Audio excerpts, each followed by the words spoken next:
La Martinique est belle, mais fragile. Les activités humaines côtoient une nature riche en faune et en flore.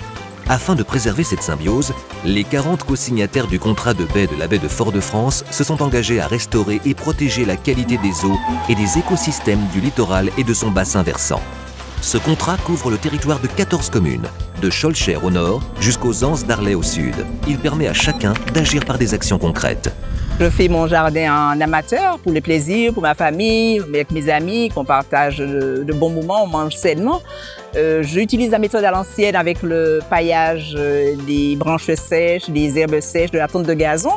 Et en fait, j'ai entendu parler du paillage artificiel avec les bâches plastiques. Donc, je voulais savoir qu'est-ce que deviennent ces bâches plastiques en fin d'utilisation.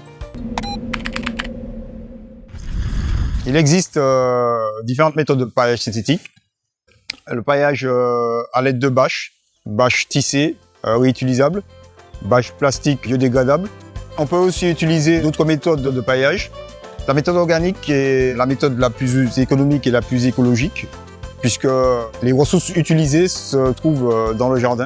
Et en fait, ce sont ce qu'on appelle vulgairement les déchets du jardin, qui peuvent être valorisés et réutilisés et qui vont avoir un côté économique parce que ça va permettre d'enrichir le sol sans avoir à acheter des engrais.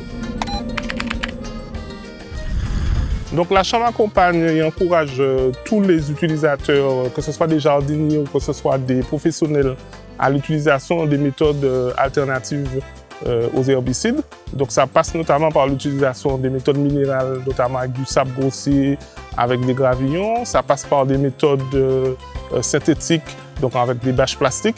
Mais nous encourageons surtout l'utilisation des méthodes avec des matériaux organiques tels que le carton, les feuilles cartonnées, la tonte de gazon ou le BRF. D'autre part, dans le cadre du plan Écophyto, la Chambre d'agriculture de la Martinique aide les agriculteurs soucieux de leur environnement à protéger nos sols et nos cours d'eau, nos rivières notamment, par l'utilisation de méthodes alternatives en termes de paillage qui permettent de réduire la pollution de notre belle Martinique. Pour protéger nos eaux, notre environnement et favoriser notre biodiversité, je signe le contrat de baie. Contrat de baie, baie de Fort-de-France. L'engagement de tous, l'action de chacun.